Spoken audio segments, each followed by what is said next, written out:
All right, so here we go. You're going to have your unit circle to look at. I'm not going to redraw it on this page. Just keep looking back at yours as I'm doing these problems, and just in case you missed one, right, to see if you did it right. Okay, so the first one says the cosine of 150. Now, cosine means the x value at 150. So if you look at your picture, it's going to be negative square roots of 3 over 2. And that's it. That's all you write, and you move on to the next one. Secant of 300. Okay, secant, if you look at your formulas, that's the one that's written as 1 over the, is it the x or the y? Secant is the opposite of cosine, so it's 1 over the x. So what you have to do is go to 300 degrees, okay, and you have to find the x value there, which is 1/2, and you have to put that under a 1, okay?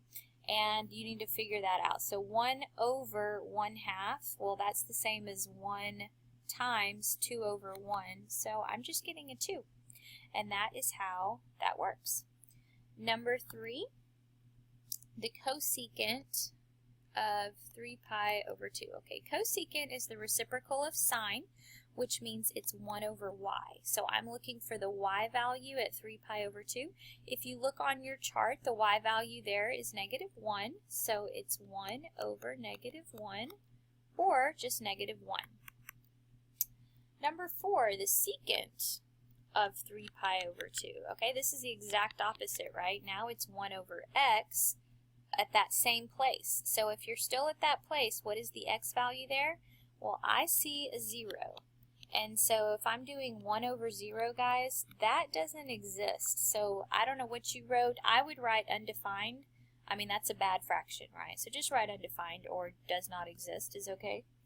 Number 5, cotangent of 7, cotangent of 7 pi over 4. Okay, so you want to look at what does cotangent mean. And cotangent is actually the x over the y.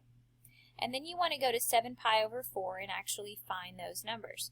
So at 7 pi over 4, I believe that's in the 4th quadrant, and so it would be a root 2 over 2 over a negative root 2 over 2, and that reduces to a -1.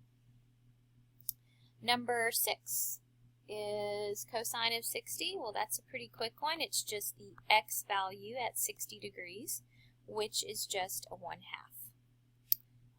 Number 7, sine of 3 pi over 2. Okay, the sine is the y value, so the y value at 3 pi over 2, man, that's getting a lot of action today. If you go back down there, that was a -1. Number 8, cosecant of pi over 6. Okay, so cosecant is the reciprocal of sine, so it's going to be 1 over y of pi over 6. So 1 over, what is the y value at pi over 6? Well, I am thinking that that is 1/2, is that right? And so it would be a 2. Alright, so far none of these are too horrible. I don't think, like the fraction part's kind of pretty. It's turning out alright. Some of these might not be as pretty though, so let's see how 9 and 10 treat us. Okay, cosine of 210. Well, that's treating us just fine because it's just the x value. And so if I go over to 210, that's going to be the cosine square root of 3 over 2, but isn't it negative? Yeah, negative square root of 3 over 2.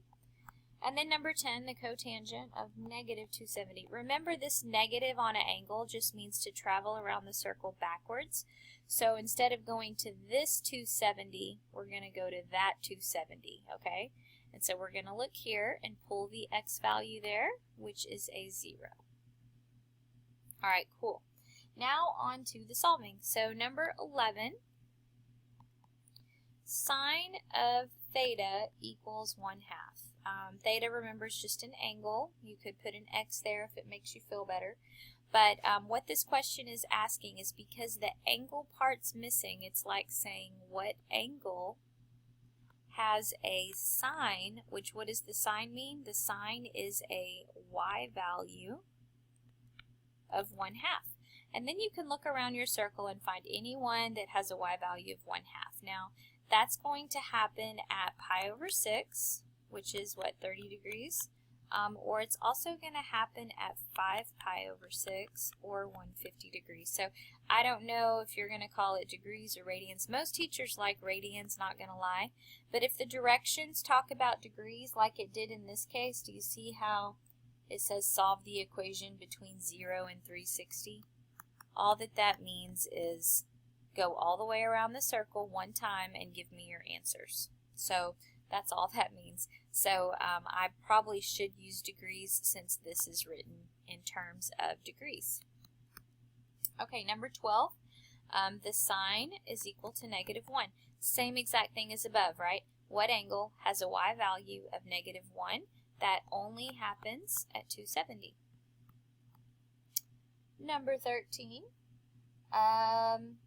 I'm going to flip that because I like to have the trig function on the left. So the sine of theta is -√2/2.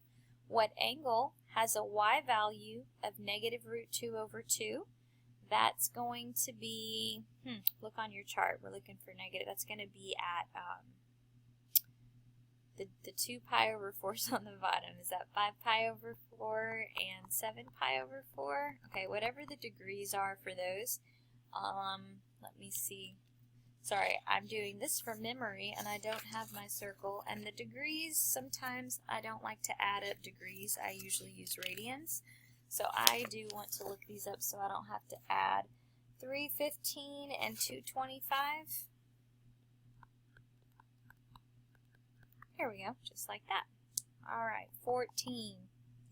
Cosine is equal to -1/2. Okay, so on this one, what angle has an x value of -1/2? Well, the x values of -1/2 need to happen in quadrants 2 and 3, and that's going to be at all the 60-degree ones. So 120 degrees and 240 degrees. That should be it. Number 15. This is where it gets fun. We actually have to do a little bit of mathing. Okay, remember you're trying to isolate this. So my first step would be to add 2 to both sides. Then I would divide off the 4. So I'm looking at the cosine equals 1/2. So what angle has an x value of 1/2?